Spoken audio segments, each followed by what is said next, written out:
به من عشق نداری فدای سرت، به من چشم نداری فدای سرت. تو از اولش اومدی که بری، که تنهام بذاری فدای سرت. میدونم دلت یخ زده، میدونم نمیتونی این بار خوبش کنی.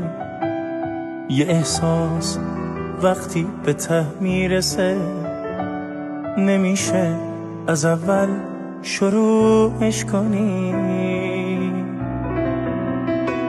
چقدر دوست دارم بدونم که تو چجوری فراموش کردی منو. من این حال و روزو چی کارش کنم که یادم بره زندگی کردن و اتاقم با عکسات شده مثل موزه. دارم آب میشم الان چند روزه، تو 100 سال دیگم که برگردی پیشم، میبینی همونم هنوز که هنوزه.